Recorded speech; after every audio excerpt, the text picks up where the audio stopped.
I remember taking my 4-year-old son at that point and giving it to him. It was Jesus. That was the vision I had. I had Jesus in my mind. And I literally gave my son to Jesus. And I said, here. Hi guys, and welcome to my channel where we talk everything law of assumption and where I help you be, do, have anything or anyone you desire.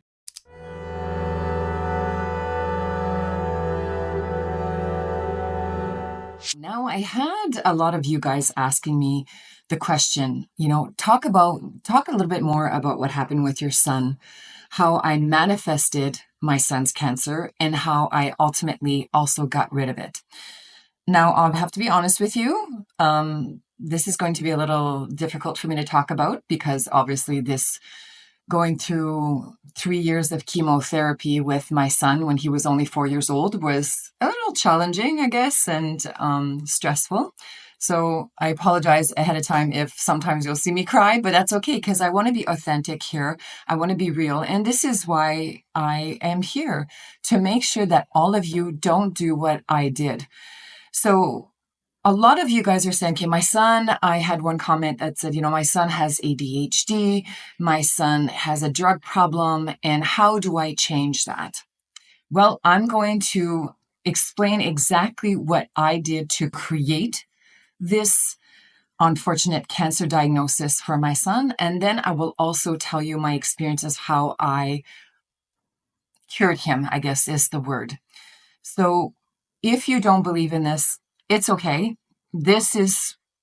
I've come to understand and study the law of attraction and the law of assumption for the past 16 years now. And so I really know and understand this. And if you haven't heard of the law of assumption, there's a lot of talk about law of attraction. Lots out there, but law of assumption is almost like overshadowed the law of attraction. And a lot of people don't have success with the law of attraction because they don't understand the law of assumption. And this is why I'm here, to make sure that everybody understands the law of assumption. Because for me, when I found the law of assumption 6 years ago, it changed everything. Like, you're talking about a woman here who was suicidal most of her life, who lost most of her friends. A lot of my SPs, my specific persons, my partners would cheat on me consistently. I would go through life experiences such as, creating my son's cancer. All of this bullshit that I would create in my life was hard to handle. But when I found the law of assumption, everything made sense to me, because now I started understanding that everybody is you pushed out. This is Neville Goddard stuff. Started studying Joe Dispenza about how we create our own diseases in our bodies. I am now at a point where I can create and have anything I desire. So this is why I'm here, to show you guys exactly how to do that. So let's go back to my son's cancer. So my son developed cancer back in 2002. I did not find out about the law of attraction till 2008. So in 2002, I was very much in what I call my 3D. I was like most of the world, just thinking that I'm just walking through life and just stuff just keeps happening to you. Just, my son had cancer, bad luck for me. Whatever would happen in my life, it was just randomly happening to me. But once I found the law of attraction, I realized, oh my God, I'm manifesting all of these things in my life. Going back to my son's cancer.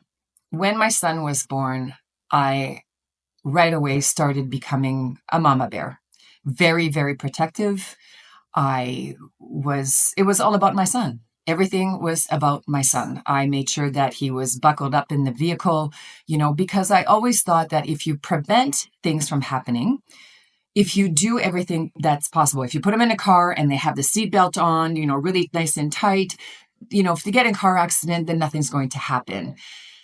But I was also very fearful of losing him, because for me, having my son die was going to be the death of me.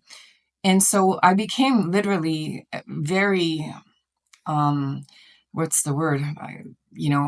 obsessed with, all I thought about was what if he would die? What would happen if you got into a car accident? What would if you got hit by a car? Uh, it was constant on my mind. And to make it worse, what I started doing was I would put my son to bed and then I would go watch a TV show called Little Miracles. It's a Toronto sick kids film documentary, and they show kids having heart problems, cancer, and so forth. And I would sit there every evening after putting my son to bed, and I would feel this fear of what if something happened with my son. And I did that for a long time. But I have to say that just before he got diagnosed, like the last year before he got like 2001, I started getting more and more insanely obsessive about losing my son. That's all I talked about with my family, with my sisters. What if he dies? What if he dies? What if something happens? To the point that people were asking me, so Christine, when are you going to have baby number 2? And I was like, well, I don't think I could have baby number 2 because if something happens to him, all I have to do is kill myself. Like, this is how obsessive I was. So this is also to prove the point that you have to really be feeling fearful thoughts in order for it to manifest. It's not just, a thought that goes by in your head that you're going to manifest something really bad for the people around you. You have to be consistently thinking about this. This is ultimately who I became, an obsessive, scared mother. So I ultimately manifested with my thoughts, with my beliefs, with my fears, my son's cancer. Now, we went through 3 years of chemotherapy, and I would say probably 3/4 of the way. Now, because I also went through what we call in vitro fertilization sequences, if you want, of trying, because in a nutshell, my son's cancer was so rare that they told me that the chemotherapy would not work for him, that the best way for his survival was to have a bone marrow transplant from a sister or a brother, a sibling. And so, unfortunately for us, my daughter, who was a year and a half, was not a match.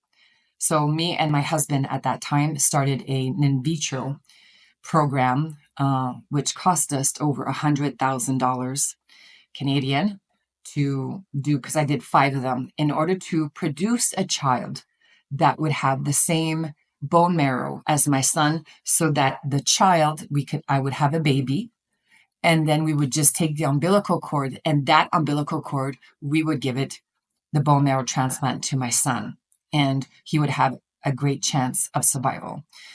I did this 5 times. I lost 5 babies. It was quite an incredible journey that I created for myself. But in the end, there was no baby because I was so stuck on, I got to get pregnant. I got to get pregnant. I want to get pregnant. I want to get pregnant. So you don't get pregnant when you feel that way. And I didn't. I lost all the babies that they would put inside of me. Now, when I came, what happened is this, and this is how I cured him. When I did my last in vitro and I lost my last baby, for me, that was the end. I had done it 5 times. We had no more money. I had no more eggs. I had no more strength. I was spent, completely spent. And so, sorry.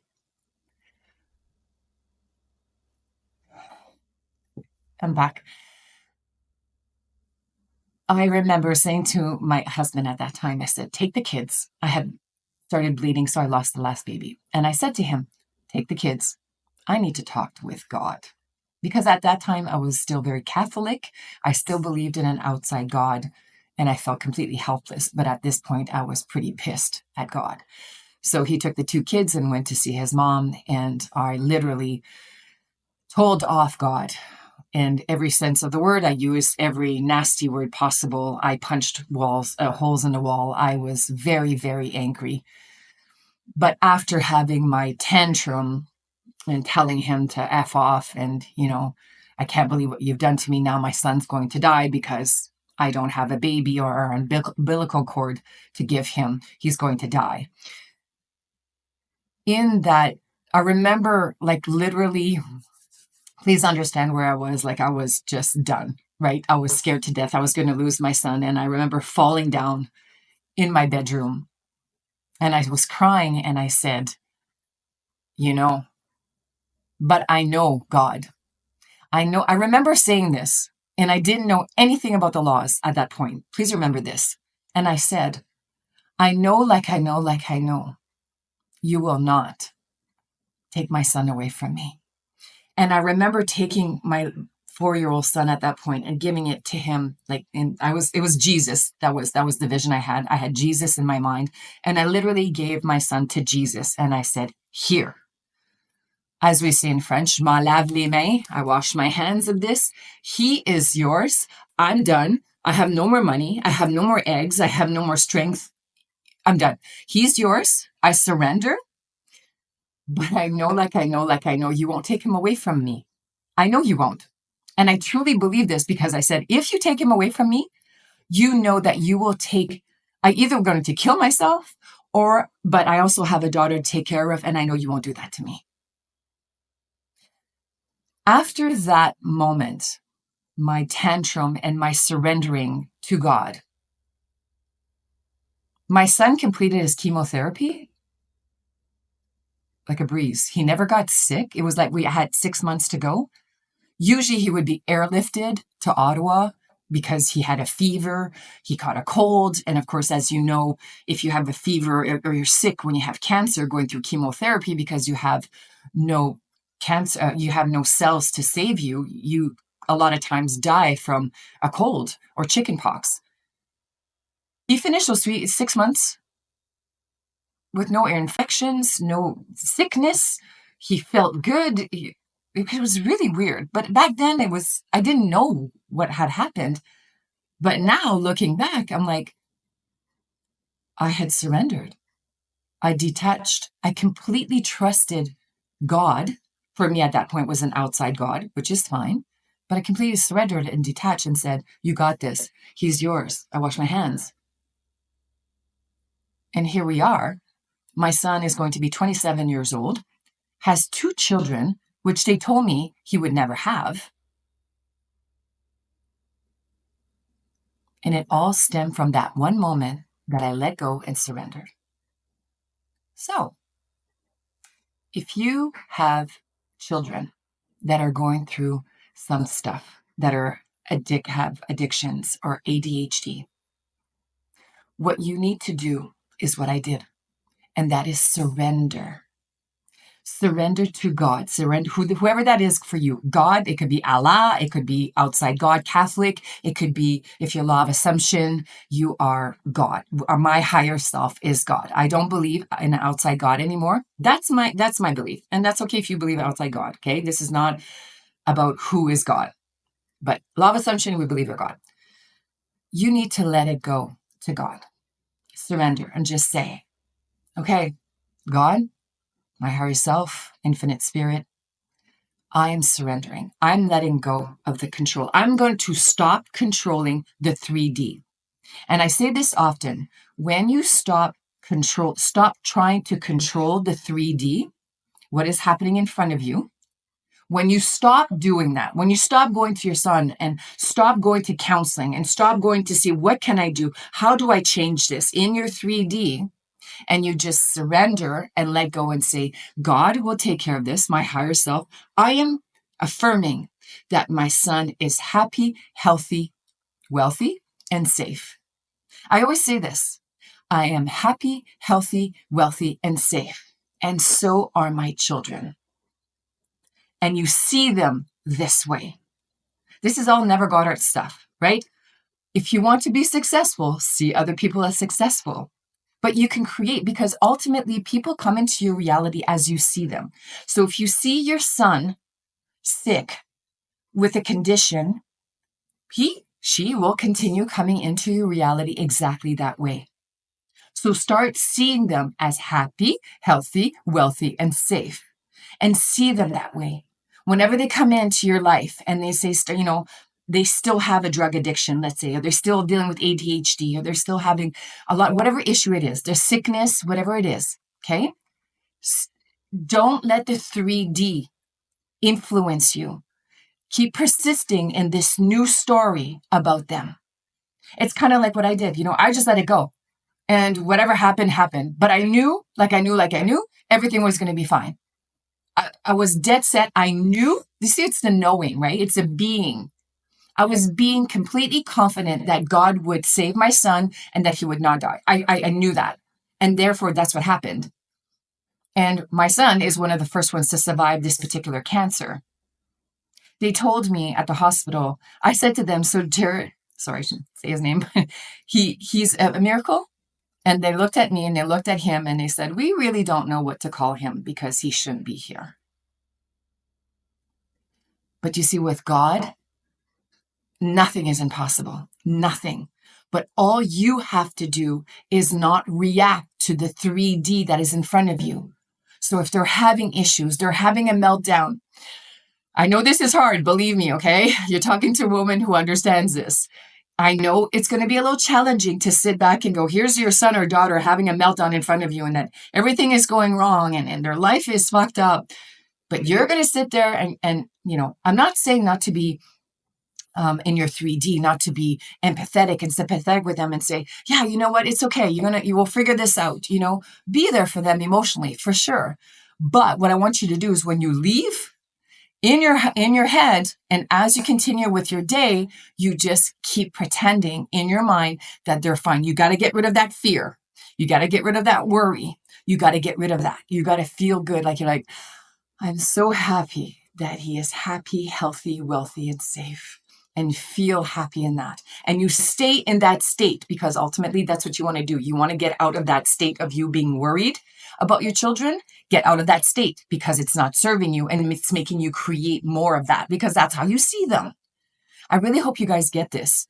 How you see the people around you is how they're going to come into your reality.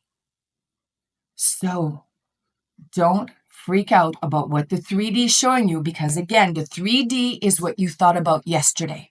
It's your yesterday's beliefs. It's yesterday's opinions. It's whatever you were thinking about the days before. It's who you are, right?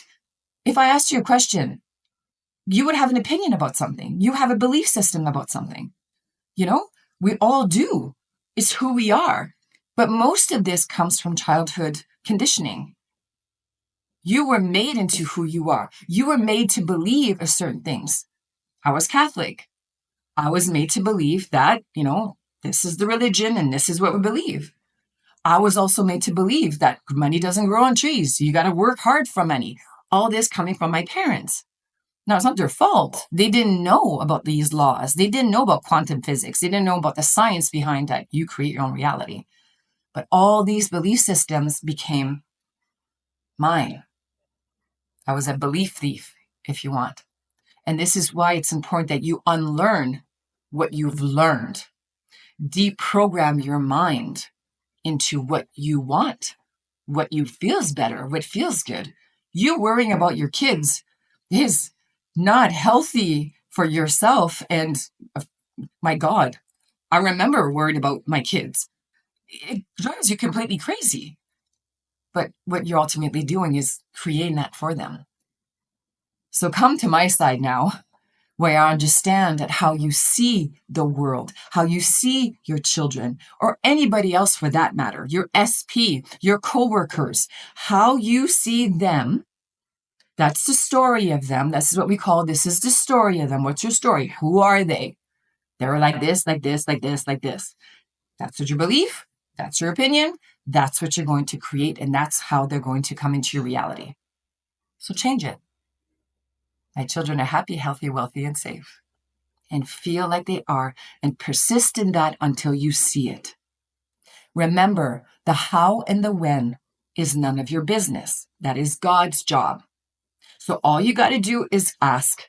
It's in the Bible. Everything that I teach, the law of assumption, is from the Bible. Everything. Ask and you shall receive.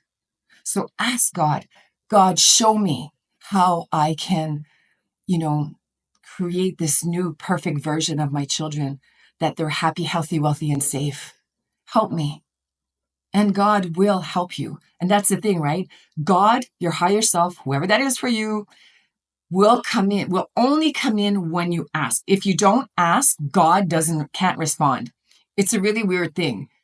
It's kind of like God. I imagine a God sitting there and it's like, okay, I'm waiting. Okay, just ask me, Christine. Just ask me. Because I cannot answer you, Christine, until you ask. So once you ask, or once you surrender or let go or detach and say, I know you got this. You take care of my son. I trust in you. And God responds, but only when you ask. Man's job is to ask so that God can answer. So hopefully you guys understand what I just explained to you. How you see the world is how they will come into your reality, period. Self-concept is number one. Number one, because the self-concept is how you see yourself and how you see the world, the people around you. So what you need to change is your self-concept. Which brings me to, I have the greatest self-concept course. It's an 8-week program.